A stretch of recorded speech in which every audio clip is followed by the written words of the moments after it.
నువ్వు పరిశుద్ధాత్మకి దగ్గర అయినప్పుడు, ఆత్మ నిన్ను తాకినప్పుడు నువ్వు ఆత్మను ఆనందిస్తావు. ఇది ప్రార్థన శక్తి, ప్రార్థన శక్తి, ఇది ప్రార్థన శక్తి. నిరాశ నిస్పృహలెన్నున్నా అశాంతి ఆపదలైనను, నిరాశ నిస్పృహలెన్నున్నా అశాంతి ఆపదలైనను, యేసు ప్రభువు ఈనాడు విమోచింపబోచున్నాడు. యేసు ప్రభువు ఈనాడు విమోచింపబోచున్నాడు. ఆకాశమందున్న మన దేవుడు మన ప్రార్థన ఆలకించును. ఆకాశమందున్న మన దేవుడు మన ప్రార్థన ఆలకించును. ప్రార్థన, ప్రార్థన, ఇది ప్రార్థన శక్తి. ప్రార్థన, ప్రార్థన, ఇది ప్రార్థన శక్తి. ఇది ప్రార్థన శక్తి, ఇది ప్రార్థన శక్తి. ప్రభువైన యేసుక్రీస్తు ప్రశస్త నామములో మీకు వందనాలు తెలియపరుస్తూ ఉన్నాను. ఈ దినము కొరకు దేవుడు సిద్ధపరిచిన వాగ్దానాన్ని స్వాధీనపరచుకుందాం. ప్రభువు నాతో మాట్లాడవా, ప్రభువు నాతో మాట్లాడని ఎంతో ఆసక్తిగా ఒక ప్రత్యేకమైన వాగ్దానంతో మాట్లాడవా ప్లీజ్ అని అడుగుతున్నావు. దేవుడు నీవు చిన్న మనవి ఆలకించారు. నీ హృదయంలో ఉన్నటువంటి వాంఛను ఆయన గుర్తెరిగి ఈరోజు ఉన్నతన వాగ్దానాన్ని మీకు దేవుడు అనుగ్రహిస్తూ ఉన్నాడు. కీర్తన గ్రంథము 20వ అధ్యాయము 3వ వచనం 4వ వచనం దేవుడు ఈరోజు నీకు అనుగ్రహిస్తున్నారు. Psalms chapter 20 verse 3-4. ఆయన నీ నైవేద్యములన్నిటినీ జ్ఞాపకం చేసుకును గాక, నీ దహన బలను అంగీకరించును గాక, నీ కోరికను సిద్ధింపచేసి నీ ఆలోచన యావత్తును సఫలపరచును గాక.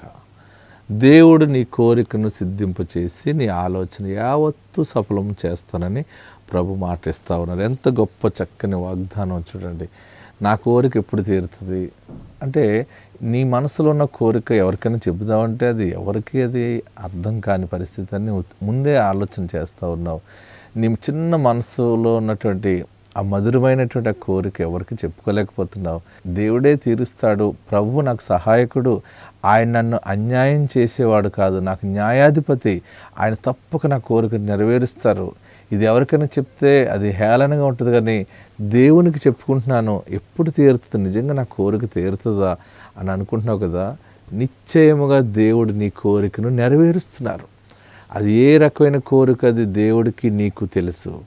బహుశా నువ్వు దేని మీద ఆధారపడి ఏది జరగాలని కోరుకుంటున్నావో, ఏది జరిగితే నీ హృదయం ఉల్లసిస్తుందో, సంతోషముగా ప్రభువుని ఘనపరిచి అంత ఆనందం నీకు దేని ద్వారా కలుగుతుందో ఆ చిన్న కోరికను దేవుడు నెరవేరుస్తున్నాడు. ఎందుకంటే పైన ఒక మాట, ఆయన నీ నైవేద్యములన్నిటినీ జ్ఞాపకం చేసుకున్నాడు. నువ్వు ప్రభు కొరకు చేసిన పనులు, ప్రభువుకు ఇచ్చిన కానుకలు, దశమ భాగాలు ఎన్నెన్నో ప్రభువుకు చేసి ఉన్నావేమో బహుశా. లేకపోతే ఆయన నామం తరపున ఎన్నో ఖర్చు పెట్టి చేసి ఉండొచ్చు. ఆయన పని అంటే ఎంతో ఆసక్తిగా ఆయన సన్నిధికి వెళ్ళి ఆయనను బలపరిచినటువంటి దినాలు ఎన్నో ఉండుండొచ్చు. ఆయన నామం ఎరిగిన బిడ్డలను ఆదరించిన రోజులు ఉన్నాయేమో. వీటన్నిటినీ దేవుడు జ్ఞాపకం చేసుకున్నాడు. నీ కోరిక మగబిడ్డ కావాలని కోరుకున్నావా? లేకపోతే ఆరోగ్యం కావాలని కోరుకున్నావా? బిడ్డ పెళ్ళి జరగాలని కోరుకున్నావా? జ్ఞానమైన అల్లుడు కావాలని కోరుకుంటున్నావా? నాకు మంచి భార్య కావాలని కోరుకున్నావా? నాకు మంచి భర్త, నేను ఎక్కువ అడగను ప్రభువా, నన్ను అర్థం చేసుకుని నన్ను ప్రేమగా చూసుకునేవాడు ఉంటే చాలు అని అనుకున్నావా? ఏది ప్రభు దగ్గర నువ్వు ఆధారపడి ఆశతో ఉన్నావో, ఒక ఇల్లు కావాలని అడుగుతున్నావా?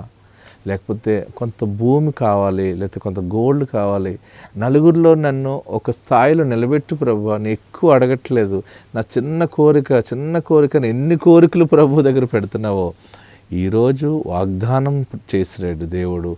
నిశ్చయముగా నీ కోరిక యావత్తు ప్రభు సఫలపరుస్తారు. కొంత నెరవేర్చి కొంత విడిచిపెట్టే దేవుడు కాదు. నీ యొక్క వ్యాపారంలో అభివృద్ధి కావాలని కోరుకుంటున్నావా?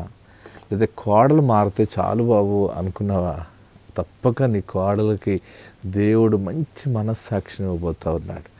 నీ కుటుంబంలో నీ పట్ల ఆమె పట్ల నీకు మంచి సమాధానాన్ని అనుగ్రహించబోతున్నాడు. మరి కుమారుడు స్థిరపడలేదు, కుమారుడు ఎప్పుడు స్థిరపడతాడని అనుకుంటున్నావా?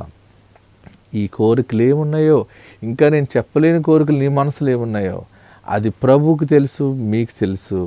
అయితే నన్ను ఒక పోస్ట్ మ్యాన్గా, ఒక పనిముట్టుగా దేవుడు వాడుకుంటున్నాడు. ఒక స్వరము నీకు వినిపింప చేస్తున్నాడు. ఏంటంటే నీ కోరికను సిద్ధింపచేసి, నీ కోరికకి ఆయన గ్రీన్ సిగ్నల్ ఇచ్చారు, ఓకే చేసి, నీ ఆలోచన తర్వాత ఆ కోరిక ఇలా జరిగితే బాగుండు, అది అలా జరిగితే బాగుండు, ఇది ఇంత లాభం వస్తే బాగుండు, అంత ఆదాయం వస్తే బాగుండు, నేను స్థిరపడతాను, లేదా నా బిడ్డలు స్థిరపడతాను, నాకు గర్భఫలం వస్తే, లేకపోతే నా భూఫలం వస్తే, ఏది నీ ఆలోచన ఏమై ఉన్నదో ఇంతవరకు ఆలోచన ఎప్పుడైనా ఎవరికైనా చెప్పాలని అనుకున్నావు కానీ చెప్పలేకపోయావు. ఒకవేళ 2-3 చెప్పి వారు అవమానంగా మాట్లాడారని మనసు నొచ్చుకుని ఆవేదనతోటి దేవుడి మీద ఆధారపడి ప్రార్థిస్తున్నావు కదా, నీ ప్రార్థనకి జవాబు వచ్చింది. ఏంటంటే నీ కోరికను సిద్ధింపచేసి నీ ఆలోచన యావత్తు సఫలపరుస్తున్నారు ప్రభు. ఉన్నతమైన కృప, ఆశీర్వాదము ప్రభు నీకు అనుగ్రహించును గాక. ఆమేన్. వాక్యంలోకి వెళ్దాం. పరిశుద్ధ వాక్యంలో నుండి నూతన ఆధ్యాత్మిక సందేశాన్ని మనం ధ్యానం చేసుకుందాం. యేసయ్య నామములో ఉన్నతమైనటువంటి వాక్యాన్ని మనం ధ్యానం చేసుకుందాం. ప్రియులరా, చక్కని వాగ్దానం ద్వారా దేవుడు ప్రతిదినం మనల్ని ఎంతగానో బ్లెస్ చేస్తూ ఉన్నారు. వాక్యం నేర్చుకుందాం. అందరూ కూడా శ్రద్ధగా పరిశుద్ధ గ్రంథాలు తెరిచి నాతో కలిసి యొక్క వాక్యాన్ని చదువుతారని ఆశిస్తూ ఉన్నాను. ప్రకటన గ్రంథం 8వ అధ్యాయము 7వ వచనాన్ని మనం ధ్యానం చేసుకుందాం. ప్రకటన గ్రంథం 8వ అధ్యాయం 7వ వచనం. మొదటి దూత బోర ఊదినప్పుడు రక్తముతో మిళితమైన వడగండ్లను అగ్నియు పుట్టి భూమిపైన పడవేయబడెను. అందువలన భూమిలో 3వ భాగము కాలిపోయెను, చెట్లలో 3వ భాగము కాలిపోయెను, పచ్చగడ్డంతయు కాలిపోయెను.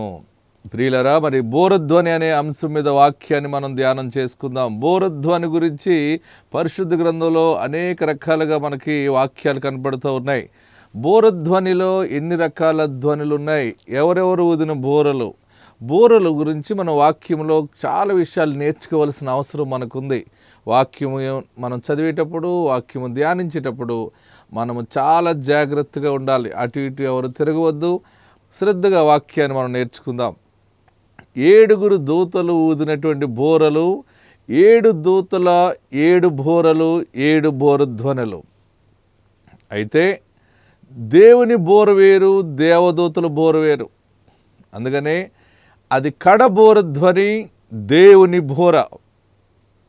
దేవుడు ఊదే బోరకి వల్ల వచ్చేటువంటిది ఏంటి, దేవదూతలు ఊదినప్పుడు వచ్చేటువంటి బోరధ్వని వల్ల వచ్చేటువంటి మరి ఫలితాలు ఏంటి అనే విషయాలు ఈ రోజు నుండి మనం నేర్చుకుందాం. పరిశుద్ధ గ్రంథంలో మనం చూస్తున్నప్పుడు మొట్టమొదటిగా దూతలు ఊదినటువంటి బోరధ్వని గురించి ధ్యానం చేద్దాం. పరిశుద్ధ గ్రంథంలో నుండి ప్రకటన గ్రంథము 8వ అధ్యాయము 7వ వచనం. ప్రకటన గ్రంథం 8వ అధ్యాయం 7వ వచనంలో, అంటే రెవల్యూషన్ చాప్టర్ 8 verse 7, మొదటి దూత బోర ఊదినప్పుడు రక్తముతో మిళితమైన వడగండ్లను అగ్నియు పుట్టి భూమిపైన పడవేయబడెను. అందువలన భూమిలో 3వ భాగము కాలిపోయెను, చెట్లలో 3వ భాగము కాలిపోయెను, పచ్చగడ్డంతయు కాలిపోయెను. ఈ యొక్క దర్శనాన్ని పరిశుద్ధ యోహాను చూస్తూ ఉన్నాడు.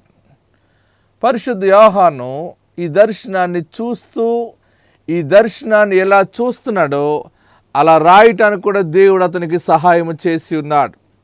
పరిశుద్ధ యోహాను పద్మస్ ద్వీపంలో ఉండి ఈ దర్శనాన్ని చూస్తూ ఉన్నాడు. 8వ అధ్యాయం 1వ వచనం మనం చూసినప్పుడు, ఆయన 7వ ముద్ర ఇప్పినప్పుడు పరలోకమందు ఇంచుమించు అరగంట సేపు నిశ్శబ్దముగా ఉండెను. అంతటా నేను దేవుని ఎదుట నిలిచి 7 దూతలను చూచి తిని, వారికి 7 బోరలు ఇయ్యబడెను. దేవునికి మహిమ కలుగును గాక. ఈ బోరధ్వని గురించి యోహాను చాలా క్లియర్గా రాస్తూ ఉన్నారు. యోహాను యేసుక్రీస్తు శిష్యుడిగా మనకు కనబడుతూ ఉన్నారు. యేసు ప్రభుతో ఆయన నడిచిన మనుష్యుడిగా ఉన్నాడు. యేసు ప్రభు అనంతరము ఆయన హతసాక్షిగా జీవముగల దేవుని సన్నిధానంలో సజీవ సాక్ష్యముగా ఎన్ని ఆత్మశక్తి కలిగి, అనేక రకాలుగా ఆత్మ బలాన్ని కలిగి బలమైన సువార్త సందేశాన్ని అందించగలిగినటువంటి గొప్ప మహనీయుడిగా యోహాను మనకు కనపడుతూ ఉన్నారు. అందుకని ఇతన్ని పరిశుద్ధ యోహాను అంటారంటే సెయింట్ జాన్. సెయింట్ జాన్ అనేటువంటి మాటను మనం చాలా చోట్ల మనం వింటూ ఉంటుంటాం. అంటే పరిశుద్ధ యోహాను పరిశుద్ధుడిగా పరిశుద్ధ పట్టణాన్ని చూడటం, దేవుని యొక్క దర్శనాన్ని, పరలోకమునందు యేసు ప్రభువారు ఎలా కూర్చుండి ఉన్నారో, ఆయన చుట్టూ దేవుని దూతలు ఎలా ఉన్నాయో, 24 పెద్దలు, 4 జీవులు దేవుని సన్నిధానములో ఆ గొప్ప ఉన్నతమైనటువంటి దర్శనాన్ని యోహాను చూస్తూ ఉన్నాడు. ఆయన ఏది చూస్తున్నాడో దానిని కింద రాయమని ఆయనకు ఒక స్వరము వినపడటం, ఆ స్వరమును బట్టి చూచిన దర్శనాన్ని మనకు తెలియపరచబడటం, ఇవన్నీ కూడా మొదటి నుండి మనం చదివితే చాలా విషయాలు మనకు కనబడుతూ ఉన్నాయి. అయితే యోహాను చూస్తూ ఉన్నటువంటి దర్శనము, ఈ యొక్క ప్రకటన గ్రంథంలో యోహాను చూసిన దర్శనంలో జరిగినవి చూస్తున్నారైనా, జరుగుతున్నది చూస్తూ ఉన్నాడు, జరగబోయేది చూస్తూ ఉన్నాడు. అయితే ఈరోజు మన అంశంలో 7 బూరలు ఊదినటువంటి 7 దూతలు, ఆ దూత బూర ఊదినప్పుడు, ఒక్కొక్క దూత బూర ఊదినప్పుడు లోకములో సంభవింపు కార్యక్రమాలు అంటే శ్రమలు, ఫలితాలు ఇవన్నీ కూడా మనకు కనబడుతూ ఉన్నాయి. అయితే ఈ దినము మనం ధ్యానం చేసుకుంటూ ఉన్నాం 8వ అధ్యాయము 7వ వచనంలో 7 దూతల్లో మొట్టమొదటి దూత బోర తీసుకుని బోర ఊదుతూ ఉంటే, మొదటి దూత బోర ఊదినప్పుడు రక్తముతో మిళితమైన వడగండ్లను అగ్నియు పుట్టి భూమిపైన పడవేయబడెను. అందువలన భూమిలో 3వ భాగము కాలిపోయెను, చెట్లలో 3వ భాగము కాలిపోయెను, పచ్చగడ్డంతయు కాలిపోయినని లేఖనంలో ఉంది. శ్రద్ధగా వాక్యాన్ని నేర్చుకున్న వాళ్ళరా, పరిశుద్ధ గ్రంథాలు జాగ్రత్తగా పట్టుకోండి. ఒక నోట్బుక్ తీసుకోండి, పెన్ పట్టుకుని ప్రతి అంశాన్ని కూడా మీరు నోట్ చేసుకుని, వాక్యము అయిపోయిన తర్వాత మీరు చదువుకున్నప్పుడు, మీరు ధ్యానం చేసేటప్పుడు ఎన్నో సత్యాలు మీ పరిశుద్ధాత్ముడు మీకు బయలుపరుస్తాడు. అయితే ఇక్కడ మనం చూస్తున్నప్పుడు మొదటి దూత బోర ఊదినప్పుడు జరిగిన ఫలితం ఏంటంటే, భూలోకములో శ్రమలు ప్రారంభం అవుతూ ఉండటం ఇక్కడ గమనిస్తూ ఉన్నాం. మొదటి దూత బోర ఊదినప్పుడు రక్తముతో మిళితమైన వడగండ్లను అగ్నియు పుట్టి భూమి మీద పడవేయబడెను. అంటే దేవుని రాకడ సూచనలు బహుగా కనబడుతూ ఉన్నాయి. ప్రభు త్వరగా వచ్చుచున్నాడు అనటానికి సందేహమేమి లేదు. ఇక సమయము లేదు, ప్రభు త్వరగా వచ్చుచున్నారు అనటానికి సందేహము లేదు.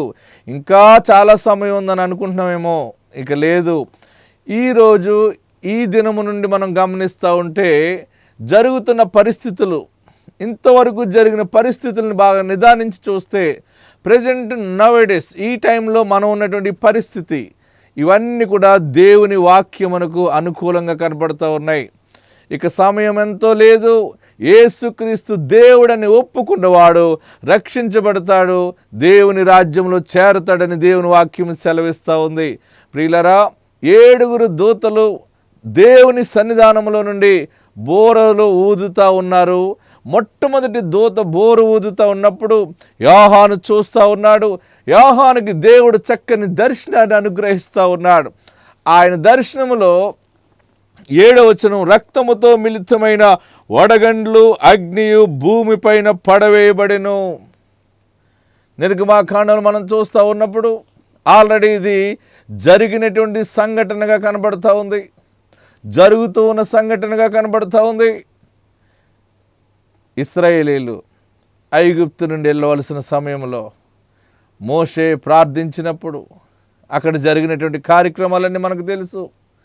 రక్తము నీరుగా మారటం, వడగండ్లు కురవటం, ఇవన్నీ మనం చూస్తున్నప్పుడు, అలాగనే సొదొమ గొమొర్రా పట్టణాల గురించి ఆలోచన చేసినప్పుడు సొదొమ గొమొర్రా పట్టణాలు తగులడిపోవటం, అగ్ని అక్కడ కురవటం, ఆ పట్టణం నాశనం అయిపోవటం, ఎంత భయంకరమైన పరిస్థితి. ఆ రోజు కురిసినటువంటి అగ్ని, ఆ అగ్ని గంధకములు అక్కడ ఉన్నటువంటి పరిస్థితిని ఎట్లా నాశనం చేసినాయో ఈ రోజుకి కూడా మనం చూడగలుగుతూ ఉన్నాం. నేను కూడా సొదొమ గుమొర పట్టణానికి దర్శించడానికి వెళ్ళాను. ఆ సొదొమ గుమొర పట్టణాన్ని దర్శించి చూసినప్పుడు నాకు చాలా దుఃఖం అనిపించింది. ప్రియ సహోదరులరా, దేవుని ఉగ్రత, దేవుని యొక్క భయంకరమైనటువంటి కోపము రగులుకునేటువంటి సమయం ఎట్లుంటుంది? దేవునికి విరోధముగా మనం పాపము చేసినప్పుడు, పాపము ఎక్కువైపోయినప్పుడు ఆయన భరించలేనంత కోపము.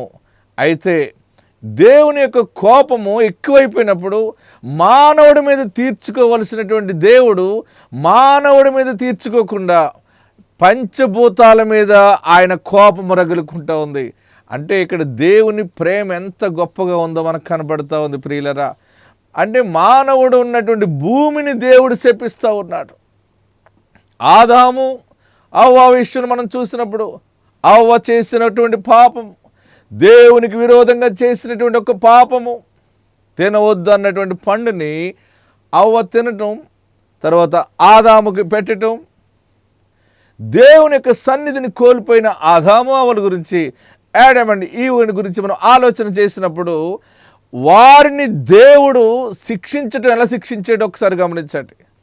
ఆడమ్ అండ్ ఈవ్ దేవుడు వద్దన్న పని చేస్తే వారి వలన దేవుడు భూమిని శపించాడు. ప్రియులరా, బాగా ఆలోచన చేయండి. పంచభూతాలని శిక్షిస్తున్నాడు ఆయన.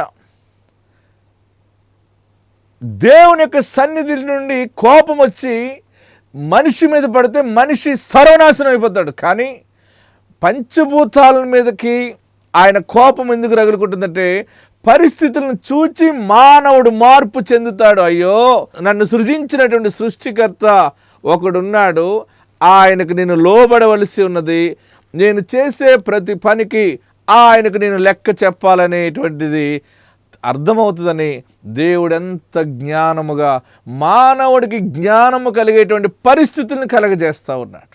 ప్రియ సహోదరులరా, మనం 8వ అధ్యాయం 7వ వచనం మనం చూస్తున్నప్పుడు, రక్తముతో మిళితమైన వడగండ్లను అగ్నియు పుట్టి భూమిపైన పడవేయబడెను, అందువలన భూమిలో 3వ భాగము కాలిపోయెను, చెట్లలో 3వ భాగము కాలిపోయెను, పచ్చగడ్డంతయు కాలిపోయెను. జీవము గల దేవుని సన్నిధానములో పరిశుద్ధాత్మ దేవుడు మనకు బయలుపరుస్తున్న వాక్యాన్ని మనం నేర్చుకుంటూ ఉంటుంటే భూమిలో భాగము కాలిపోవటం, మానవుడు చేసిన పాపం వలన ప్రకృతి దెబ్బతింటూ ఉంటుంది. ఈరోజు చాలామంది మీద కరోనా ఏలుబడి చేస్తూ ఉంది. వాతావరణంలో మార్పు వచ్చింది. కొన్ని సమయాల్లో వైద్యులు పరిశోధన చేసి వారు చెబుతున్నటువంటి విషయాలు, ఇంకా సమయం లేదు, మీరందరూ కూడా మాస్క్ పెట్టుకోండి, అది గాలిలో ఉంది. గాలి అంటే ఏంటిది? పంచభూతాల్లో ఒక భూతం ఇది గాలి. నేల చూడండి, భూమి, ఆకాశము, నీరు, అగ్ని, ఇవన్నీ కూడా మనం చూస్తూ ఉన్నప్పుడు పంచభూతాల్లో మనమున్నాం. కానీ మన మీదకి మనం చేసిన పాపానికి, మనం చేసిన తప్పిదానికి ఏ పంచభూతాల మీద ఆధారపడి మనిషి బ్రతుకుతున్నాడో దానిని దేవుడు శిక్షిస్తూ ఉన్నాడు. ప్రియ సహోదరులరా, ఈరోజు దేవుడు నీతో మాట్లాడుతూ ఉన్నాడు. నీ మీదకి ఇంకా ఉగ్రత రాలేదని అనుకుంటున్నావా? దేవుడు ఎవరని అనుకుంటున్నావా? దేవుడుంటే నాకు కనబడమను అని అనుకుంటున్నావా? దేవుడు ఈరోజు నీతో మాట్లాడుతూ ఉన్నాడు. ఆయనను డైరెక్ట్గా చూసే సమయం ఆసన్నమైంది. ఆయన మహాశక్తిని చూసే సమయం ఆసన్నమైంది. ప్రియ సహోదరులరా, మనం చేసిన తప్పిదాలకి, పాపాలకి ప్రకృతి మీద దేవుని కోపము రగులుకుంటూ ఉంది. గాలిలో మార్పు వచ్చేస్తూ ఉంది. చూడండి, ఈరోజు చాలామందికి ఆక్సిజన్ దొరకట్లా. చూడండి, ప్రపంచ దేశాలు ఆక్సిజన్ కోసం కూడా ఎంతో కొట్టుమిట్లాడుతూ ఉన్నాయి. ఎక్కడ దాకా ఎందుకు, మన భారతదేశంలో మనం చూసినప్పుడు, మనకున్నటువంటి రాష్ట్రాల్లో మనం చూస్తున్నప్పుడు, ఒక రాష్ట్రంలో ఆక్సిజన్ ఉంటే ఇంకో రాష్ట్రంలో ఆక్సిజన్ ఉండట్లేదు.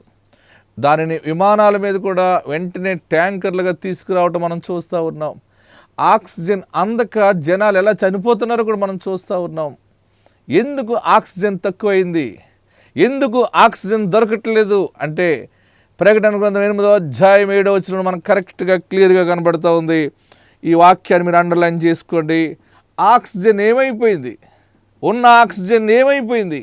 ఎందుకు ఆక్సిజన్ దొరకట్లేదో అక్కడ మనకు కనబడుతూ ఉంది. మొదటి దూత బోర ఊదినప్పుడు రక్తముతో మిళితమైన వడగండ్లను అగ్నియు పుట్టి భూమిపైన పడవేయబడెను. అందువలన భూమిలో 3వ భాగము కాలిపోయెను. చెట్లలో, అండర్లైన్ చేసుకోండి, చెట్లలో 3వ భాగము కాలిపోయెను. పచ్చగడ్డంతయు కాలిపోయెను. చెట్లలో 3వ భాగము కాలిపోవటం. చాలా చెట్లన్నీ కూడా నాశనం అయిపోతూ ఉన్నాయి. అడవులు నరికేస్తూ ఉన్నాం, కొన్ని చెట్లు నాశనం అయిపోతున్నాయి. చాలా చెట్లు ఉత్పత్తి ఆగిపోతూ ఉంది.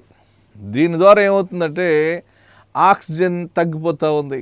మానవుడు వదిలిపెట్టినటువంటి కార్బన్ డైఆక్సైడ్ అది విడిచిపెట్టినప్పుడు అది చెట్లు తీసుకుని చెట్లు ఆక్సిజన్ని విడుదల చేస్తాయి.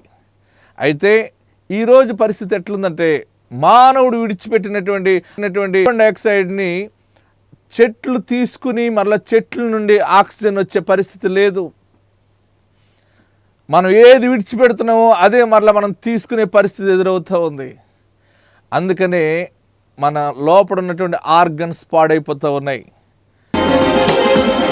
ప్రేమగల దేవా యేసు ప్రభువా మీకు వందనాలు. 7 దూతల బోర ధ్వనుల గురించి మాతో మాట్లాడటానికి ఇష్టపడినందుకు నీకు వందనాలు. ఈ దినము ప్రభువా మొట్టమొదటి దూత బోర ఊదినప్పుడు ఏం జరుగుతుందో లోకములో సంభవింపబో శ్రమల గురించి మాకు బోధించినందుకు నీకు వందనాలు. నిజముగా ఈ వాక్యమును బట్టి మాకు అర్థమైంది ప్రభువా.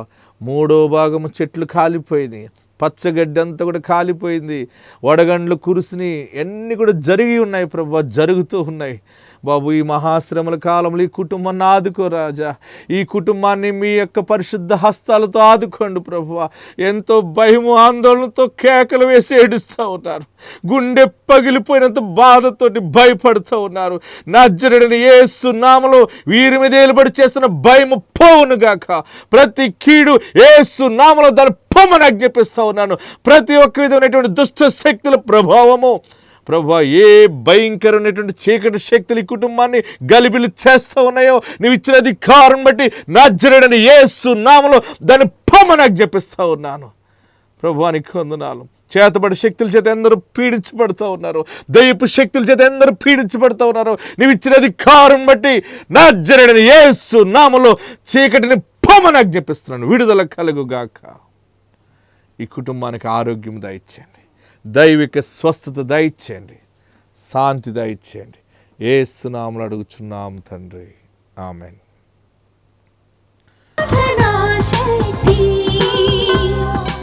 కరోనా పాజిటివ్ వచ్చిందని తెలిసిందంట. తెలియంగానే పాస్టర్ గారి దగ్గరికి వచ్చి ప్రే చేయించుకున్నారంట. ప్రే చేయించుకున్న తర్వాత వెంటనే మళ్ళీ అది నెగిటివ్ రావడం, చాలా హెల్తీగా అయిపోవడం చాలా బాగా వివరించారు. ఒకసారి మనము తెలుసుకుందాం. అబ్బాయి గురించి తెలిసి ప్రార్థన చేయమన్నాం అయ్యగారిని. మేము ప్రార్థన చేస్తున్నామమ్మా ఏముంటున్నారు. అబ్బాయి వెంటనే 3 రోజులకి తగ్గింది అన్నాడు. మళ్ళీ టెస్ట్ చేయించుకుంటే నెగిటివ్ వచ్చిందండి. మా పాస్టర్ గారు అమ్మాయి విషయంలో వివాహం గురించి అయితే అమ్మాయికి కట్నం అడిగితే 25 లక్షలు అడిగారండి. 25 లక్షలు అడిగితే ఇంక సంబంధం చెడిపోయేలా ఉంది అది అనుకుంటే 10 లక్షలు ఇస్తానని వాళ్ళ మదర్ అన్నారు పాస్టర్ గారు. అన్న తర్వాత ఇల్లు అమ్మేసి ఇవ్వాలి, ఏంటి ఇల్లు బేరం వచ్చింది ఆగిపోయిందండి. ఎలాగ పెళ్ళి ఆగిపోతుంది అనుకుంటే అయ్యగారితో ప్రార్థన చేయించాం. మరి అమ్మాయి కొరకు మార్చి నెలలో తీసుకొచ్చాం. మరి వాళ్ళే పెళ్లి కొడుకోళ్ళే కట్నం తర్వాత ఇద్దరు కానీ ఇప్పుడు పెళ్లి చేసుకుంటున్నాను 19ని. వివాహం ఘనంగా జరిగేలాగా ప్రార్థన చేయండి. నిజంగా దేవుడు చేసిన మేలని నిజంగా ప్రార్థనా శక్తికి వచ్చామండి. నిజంగా అయ్యగారు వలన కుటుంబంలో అన్ని కూడా దేవుళ్ళ ఆశీర్వాదాలు జరుగుతున్నాయండి. వాళ్ళ ఇంటి పక్కన ఎవరో అబ్బాయికి కరోనా వస్తే పాజిటివ్ వస్తే ఆయన్ని తీసుకొచ్చి ప్రే చేయించడం, ఒక 3 రోజుల్లోనే మళ్ళీ నెగిటివ్గా రావడం, తనకున్న ఆర్థిక సమస్యలు తీరడం, హెల్త్ కండిషన్ కూడా సెట్ అవ్వడం, అలాగే పాపకి మ్యారేజ్ కూడా సెటిల్ అవ్వదేమో అని అనుకున్నారు. బట్ ప్రార్థనా శక్తికి వచ్చి తైలాభిషేకం చేయించుకున్న తర్వాత మ్యారేజ్ సెటిల్ అవ్వడం, ఈరోజు మన ముందు వచ్చి తను సాక్ష్యం చెప్పడం అనేది చాలా గొప్ప విషయం. నేను ఎన్నో అప్పుల్లోనూ బాధల్లోనూ ఇబ్బందుల్లోనూ అప్పులు పీకేస్తుండే వ్యాపారంలో లాస్ వచ్చి అయ్యగారి దగ్గరికి వచ్చి చెప్పుకున్నామండి. చెప్పుకుంటే అయ్యగారు మీలో ఒక వెలుగు కనపడుతుంది, మీరేమీ పర్వాలేదు, నేను ప్రార్థన చేస్తున్నాను, మీరు వెళ్ళి చెప్పండి అని అయ్యగారు చెప్పారండి. అదేవిధంగా మేము వెళ్ళి చెప్పామండి.